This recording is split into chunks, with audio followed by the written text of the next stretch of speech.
Hello and welcome to Check Your Connection.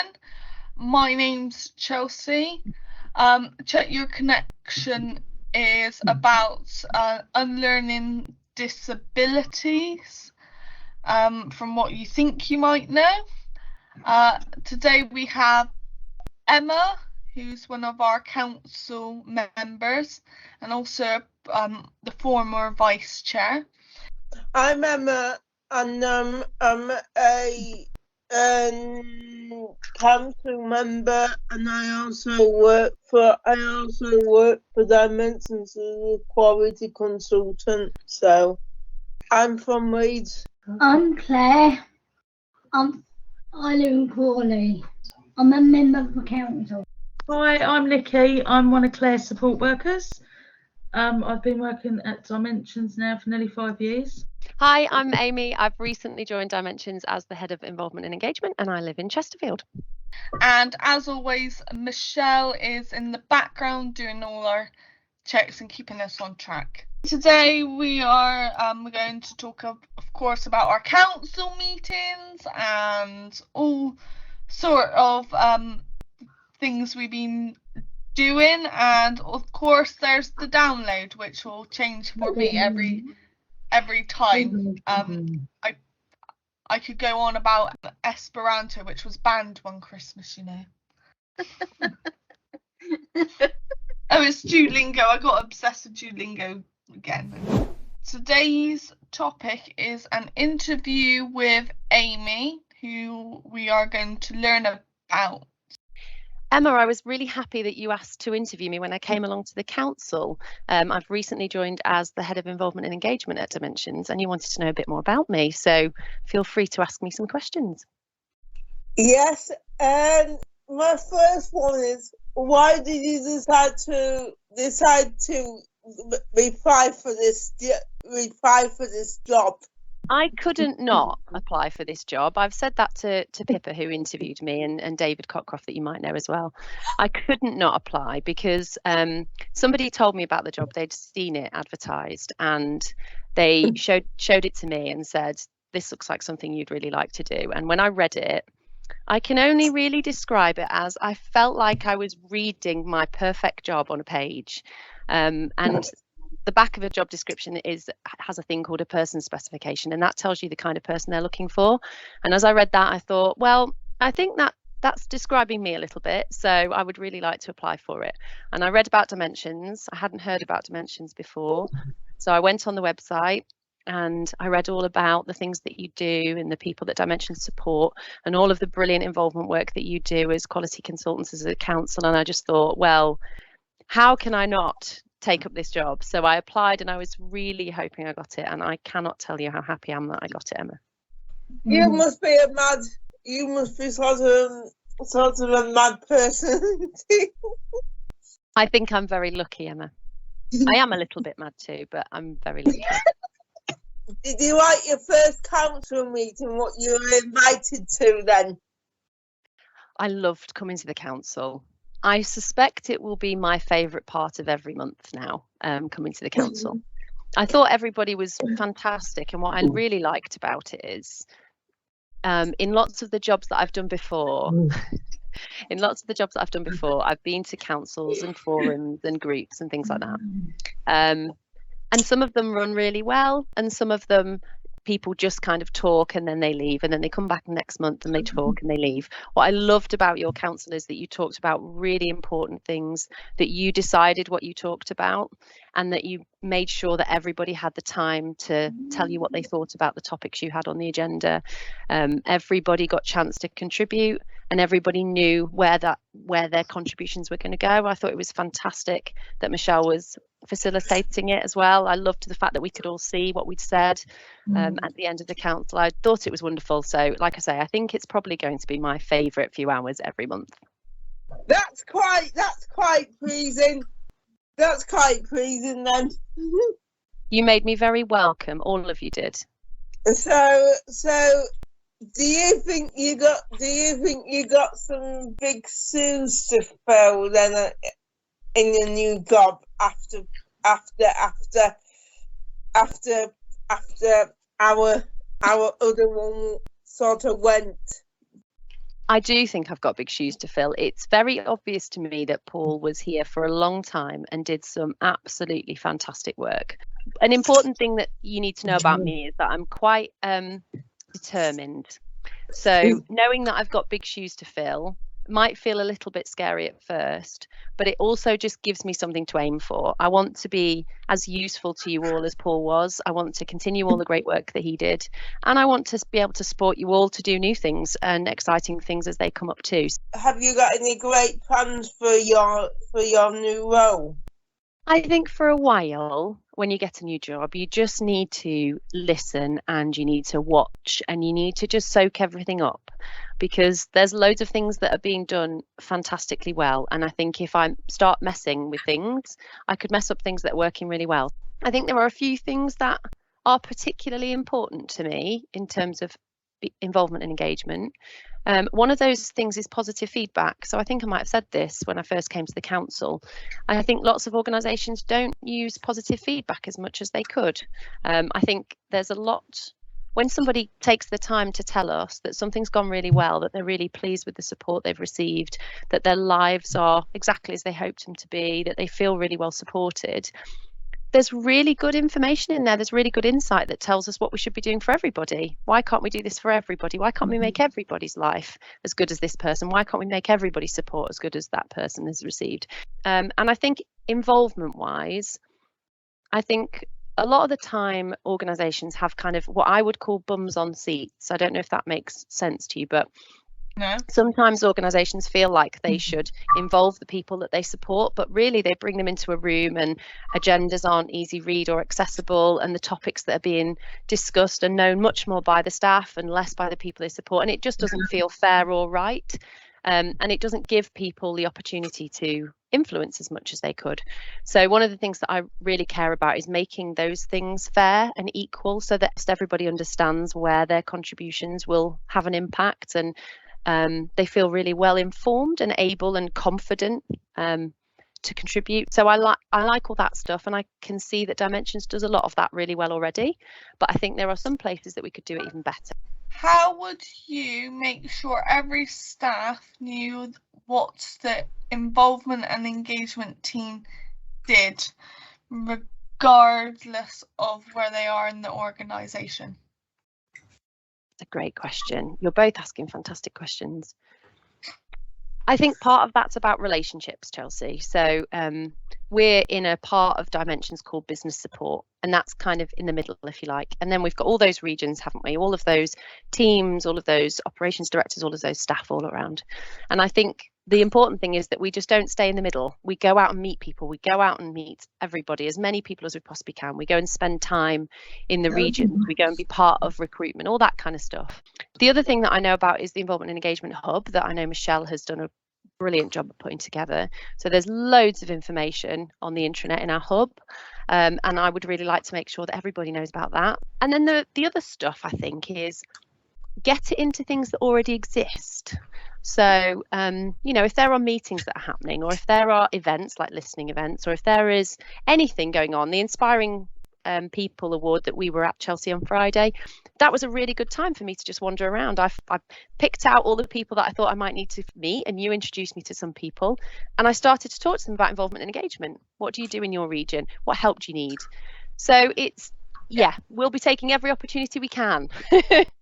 I can't wait to meet you all in the party, where you sleep by night. I can't wait to meet you either. Claire's going to have support with her, and she's really looking forward to meeting everyone on the face-to-face council meeting. She talks a lot about it, so yeah, it's really, really positive.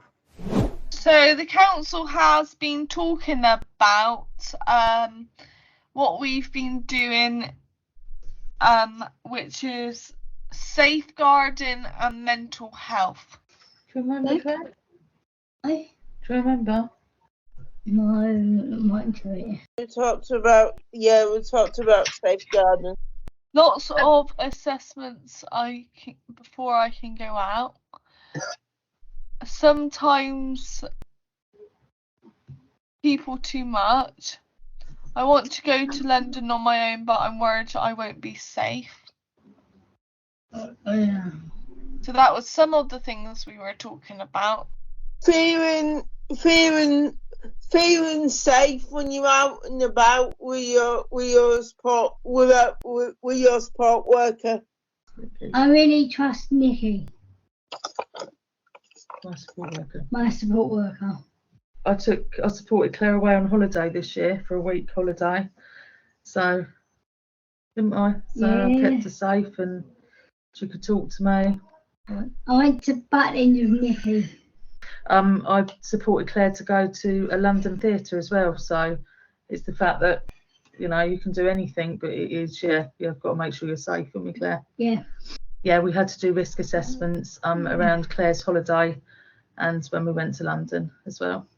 I think that safeguarding should really be important on like planning journeys out, and should be planned in the night times and long distances and how you're going to get there, because sometimes people just assume you can do things when you can't, or that you're a vulnerable adult and you're a woman sort of thing. So it's a bit like that's like, how do you go up to Reading on your own when we do the council meeting and stuff like that, and you don't want to be not safe, and you don't want, and also like being alone in the dark as well.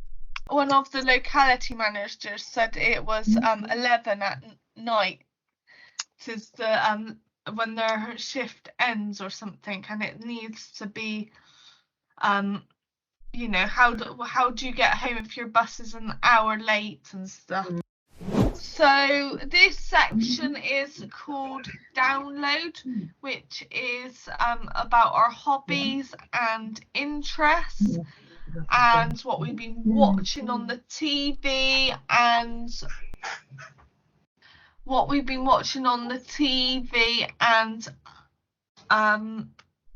reading, apps and all sorts. So yeah, that's what our download section is.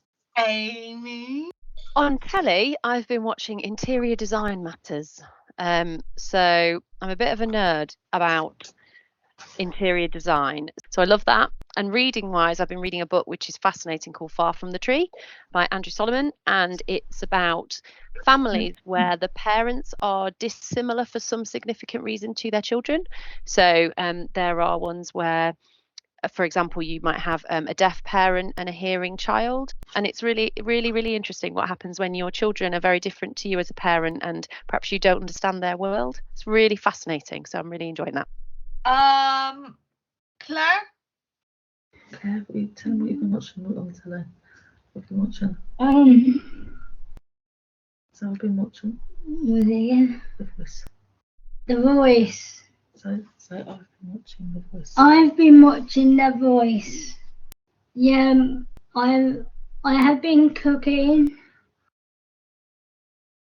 I like art and cutting. Yeah, I'm watching The Voice too, Claire. I was watching it. Absolutely. Yeah. I'll watch them all. But it's so weird. It's so weird. It's brilliant. I'm with you, Claire. It's brilliant. I love any of the singing competition. My second, third that I do. I like The Voice. Yeah. So, Nicky, do you want to say anything? I've been enjoying watching Strictly with Ellie Simmons. I think she's doing brilliant. I can't wait until Antoinette comes back on. Will get me out of here. And what I've been watching on TV, I've been watching Strictly Come Dancing this year because there's a couple of people who I want to keep an eye on this year. It's that person from, and it's Andy Richardson from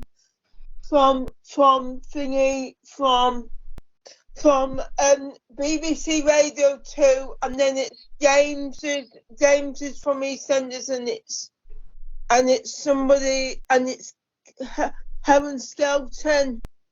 It's Helen Skelton what I like as well. So I've been watching that, and I'm not into really books. And like I said, I've just been down to Birmingham on Friday for a conference, so I really enjoyed that. So the thing I've been doing recently was I was reading the books of Bridgerton, and I got to the one about Eloise, I think, and then I've recently went to the up to Birmingham for a different conference, but still with dimensions, and it was the Inspiring People's Award. And I went up with my two old ex-locality managers who were who supported me, my current locality manager who I haven't met in person, and yeah, I feel like that was quite a fun bit. And I went on a bit of a binge on my language learning, so I went, oh, language, you know. I've got 3 languages up on my Duolingo app, which is French, Spanish and Esperanto. Oh, wow. So I don't learn them all at the same time, except for a few days since yesterday and today and sort of thing. And next up is, of course, challenge the lingo bingo. It's brilliant. Yeah. Challenge the lingo, lingo, lingo. Challenge the lingo, bingo. So it's not PWS, it's people we support use their names. I don't like the word client either. If I'm going to add something to support work, I really don't like it. I don't like using that language at all. You know, you call them by their names, and that's how I work. I won't, you know, they're human beings at the end of the day, just like anybody else. Yeah. Yeah, it does. I'd like to be called by my name. Because I want to ask Amy what she thinks. Amy, Yes. What do you think? I've come across these acronyms or initialisms, as they're officially called, but really just these letters that are used to describe people for many years in different places, and I hate them all. I think my least favourite one was that I used to work with children who'd grown up in children's homes, and they used to be referred to as LACs, looked after children, and it was so cold and so disrespectful, and I hated it. So it's the same thing over and over again in different places, isn't it? Absolutely agree, it's people. But sometimes you get little nicknames, don't you? Which probably from that support worker that you're friends with, they might have a nickname or a way of describing you, but in a fun way. And do you want to share what you call me, Claire? What do you call me? What do I get called? Nicky the Nut. She's nutty. Yeah. I normally drop stuff. Yeah. Yeah. Trip over. Go on, tell them, Claire. Or like tripping over your calipers. No, my foot plates. Nearly into the sink. We have lots of laughs, and that's really important as well. It's not about labelling people, is it, as well? I think that's a big thing. I think from a side of a support worker, you don't label people. I got this support worker who I've known for about 20 years, and if he does something stupid, I always say you idiot to him, and I can't remember what he comes out with, but it always makes me laugh, and I always say, you idiot, but that's the relationship what me and him have got. Oh, that's brilliant. Yeah. I got so, and I always say, And I always say to him, I hope you don't. And he said, oh no, don't worry. If it was bad, I would say something to you. But sometimes I do it with my support worker where we throw little mild comments at each other. We did a video. We did a video about that a long time ago. I don't know, Amy, I think you should watch it. Yeah. So we holded up a piece of paper in front of us, and then we switched it around. So that will tell you all about it. Thank you for listening to our podcast. We'll see you at the next podcast. If you want to get in contact us at dimensionscouncil@dimensions-uk.org. Bye. Bye.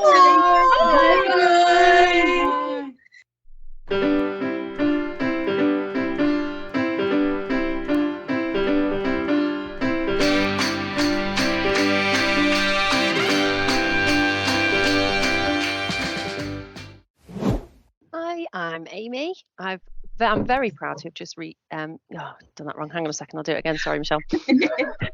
Of course, I've messed up my introduction.